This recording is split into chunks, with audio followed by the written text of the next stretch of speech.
Before I begin today, I'd like to ask if there's any Republican legislators not here today, if you'd raise your hand so we could lock your machine out.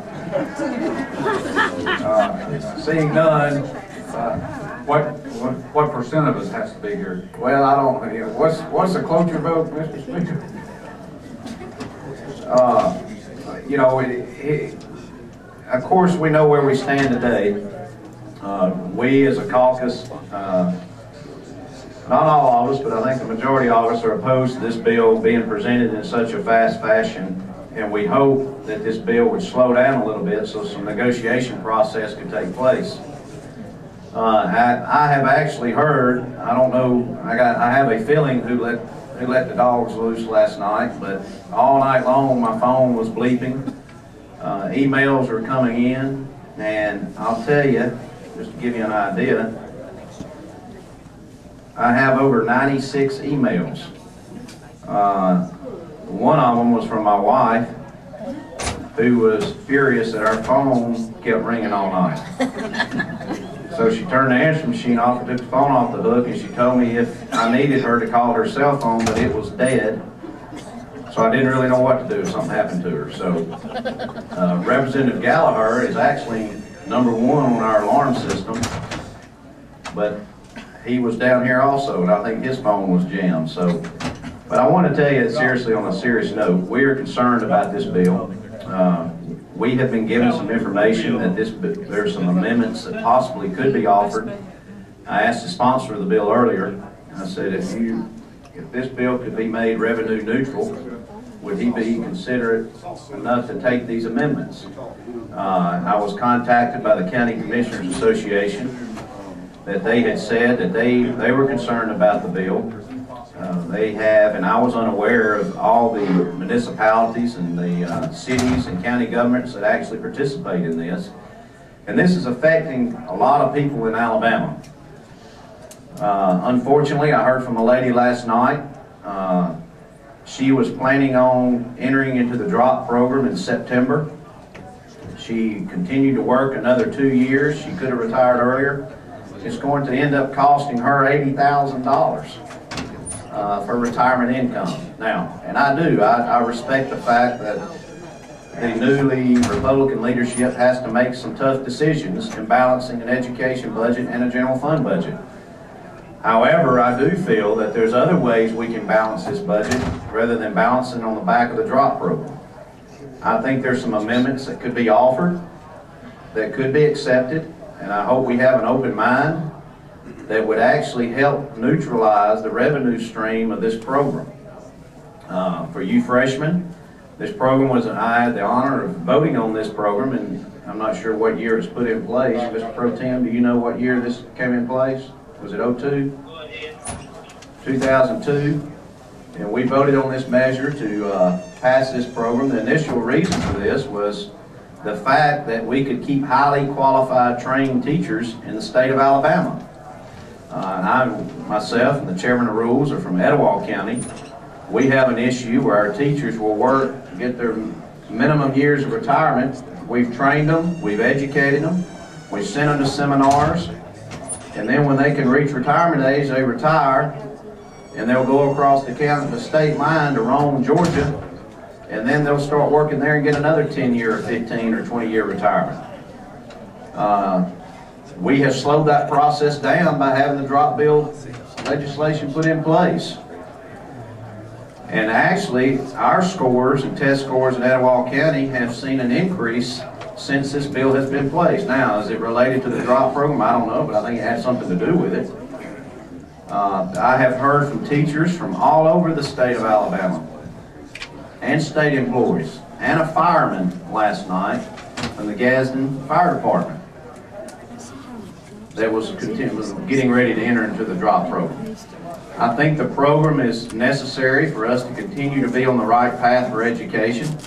I went back and I looked at the vote count of when this bill was in place. And I'll have that, and we're distributing that to all members of this. You would be surprised of the leadership that's in this chamber and both sides of the aisle that voted to approve this bill back then. I know we did not realize the economy would tank, just like we don't realize the happenings what's happening in the general fund budget. Some things we have no control over. But ladies and gentlemen of the House, this is something we do have control over. And all I'm asking is that we please get back to the table and that we can discuss this measure and we can talk about it and hopefully find a solution. Now I'm going to tell you, and I'm going to tell you candidly on this, some of you new freshmen have come down here on both sides of the aisle. You're going to go back home, and I'm telling you right now, there are some irate voters, which are state employees, teachers, policemen, firefighters, that they will not forget this in 4 years. I've had numerous calls to tell me that they said, I want you to know, this is what I voted last time. I can tell you I won't do it again. And I told them this. I said, this isn't a time for partisan politics. This is a time to reach across the aisle, to make it a bipartisan effort, to try to come up with a solution to this problem. We've had people in our education system that have actually, and I'll ask the sponsor this at the appropriate time, but I think the effective date is April the 1st. Well, today, I believe, is March the 10th. There's a 30-day clause that says you have to enter into this program 30 days prior to.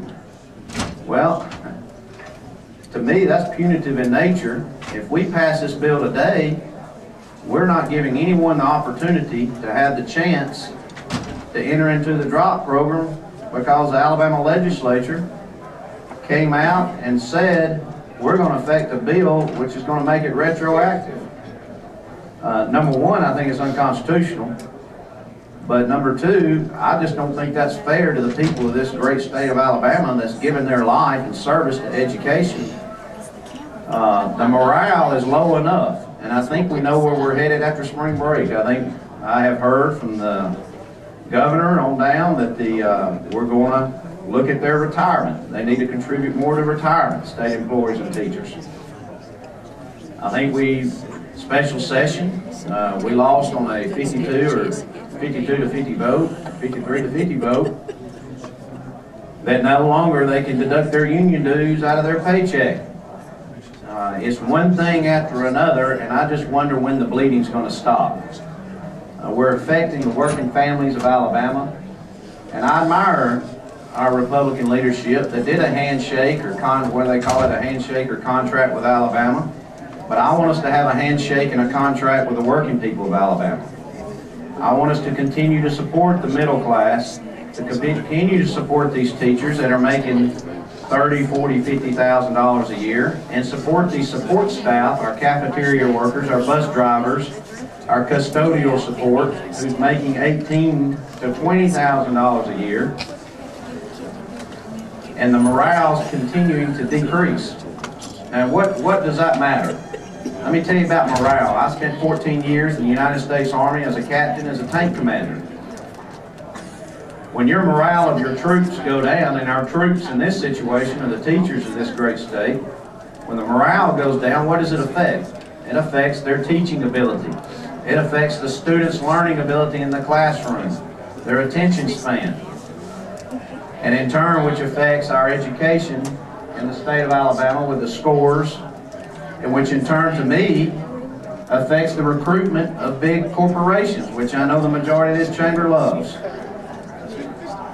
And it's going to affect how we get jobs in this state.